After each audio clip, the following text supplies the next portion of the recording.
On August 5, Israel's defense minister stood in front of a camera and said something simple: if Iran fires on Israel, Israel hits back, no conditions, no waiting on anyone. Strong words. The kind of line that's built to travel. Here's the problem.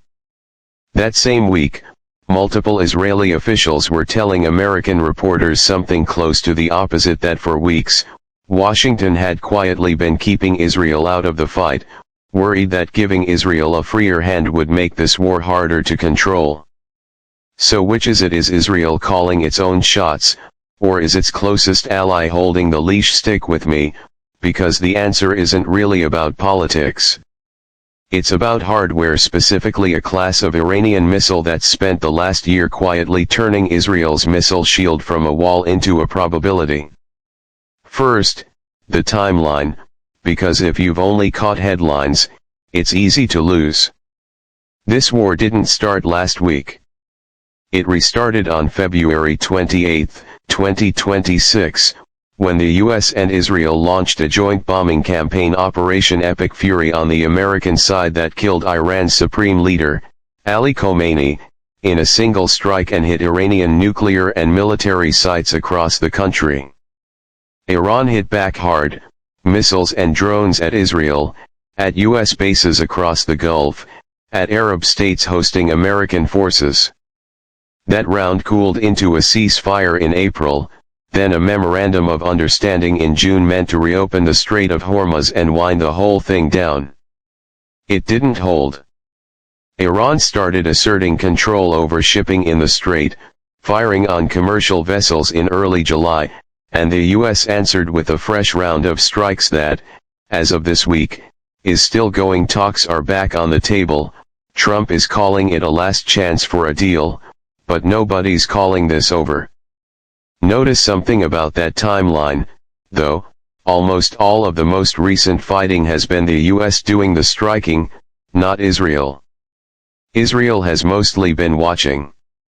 And the reporting on why is consistent. Israeli officials telling American outlets that Washington doesn't want Israel back in this fight yet, because Iran hasn't actually fired at Israeli territory during this latest phase.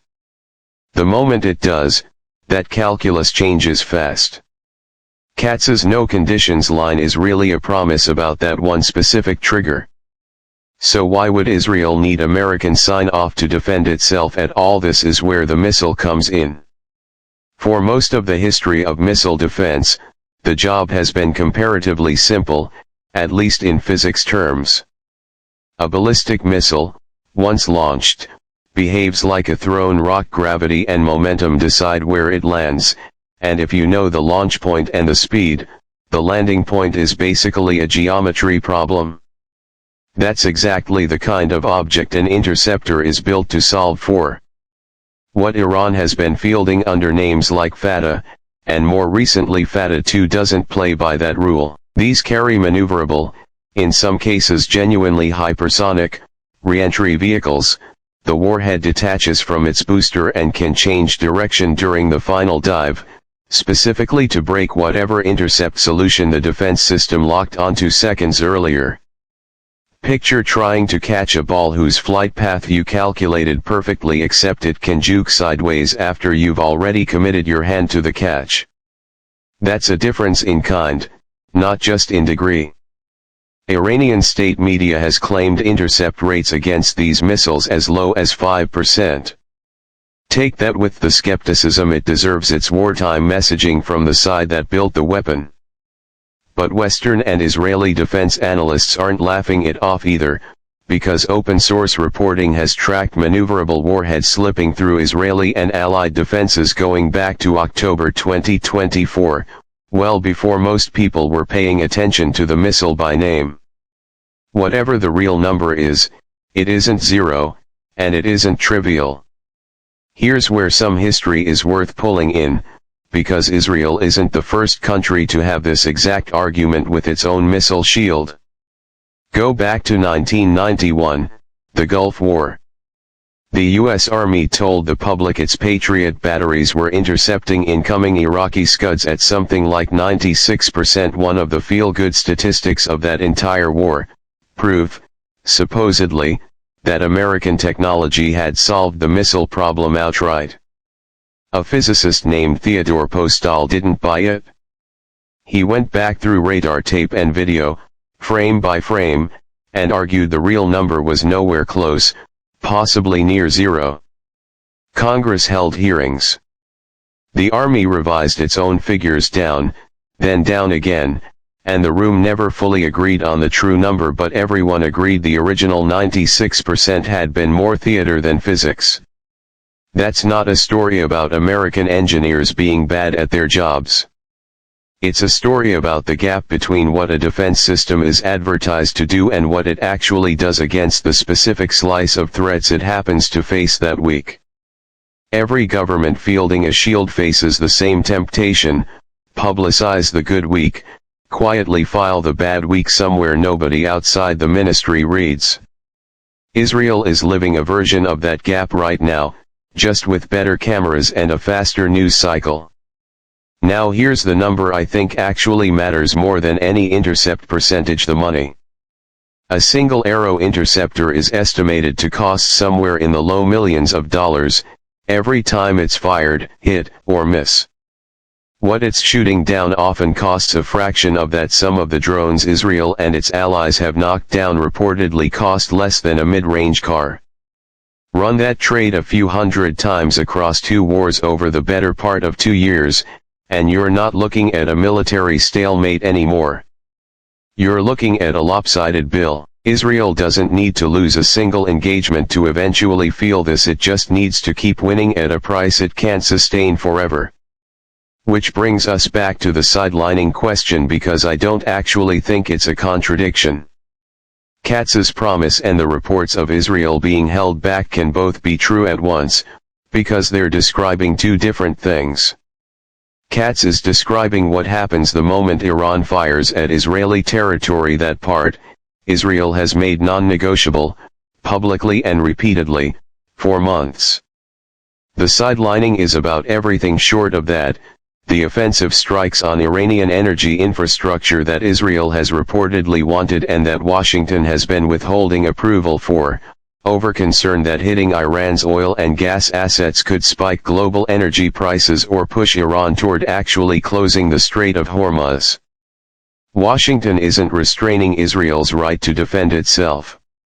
It's restraining Israel's ability to expand the war on its own timeline. Those are very different kinds of leash. I want to give the other side of this a fair hearing, too, because it's a real argument. Israel's defenses have, on the whole, performed well across this entire conflict. The large majority of Iranian missiles and drones aimed at Israel have been intercepted or have missed populated targets. Independent tracking puts Israeli deaths from the current phase in the dozens, with several thousand wounded a genuinely painful toll, but a small fraction of what an unfiltered barrage of hundreds of missiles could have produced against a country with no shield at all. A handful of high-profile misses isn't, by itself, proof that a multi-billion-dollar defense architecture has broken down.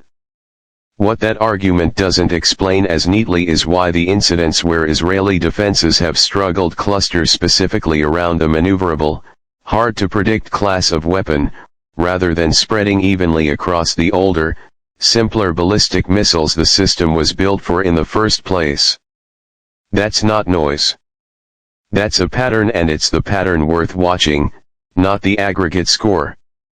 So here's what I'd actually keep an eye on, if you want to track where this goes instead of taking my word for it. 1. Whether Israel launches independent strikes without visible American sign-off, or keeps holding back. That tells you whether the restraint is temporary or structural. 2.